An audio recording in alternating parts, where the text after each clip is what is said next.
તારીખ 11/7/2024 રોજ કુંભારડી ગામથી સણવાલ ગામ જવાના રસ્તાની વચ્ચે જ્યાં નર્મદા કેનાલ આવેલી છે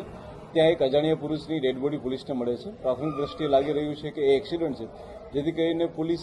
આગળની કાર્યવાહી હાથ ધરે છે. આજે ડેડ બોડી હોય છે તે જીવાજી રામચંદજી ઠાકોરની હોય છે,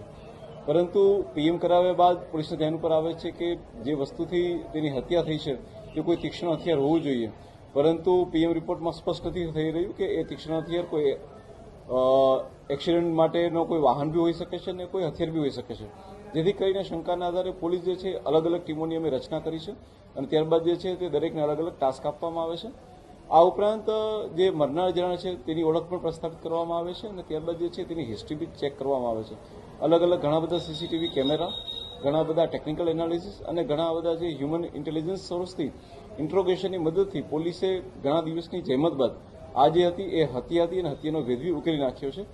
મરણ જનાર જે છે જીવાજી રામચંદ ઠાકોર, તેનું મૃત્યુ નિપજાવનાર તેના સગા સાળા એટલે કે ભૂપતભાઈ ઉર્ફે ભૂપી રણછોડભાઈ ઠાકોર અને તેના બીજા બે સાથીદારો છે કે જેમનું નામ મુકેશ ખાવરજી ઠાકોર અને નરેશ રણછોડજી ઠાકોર છે.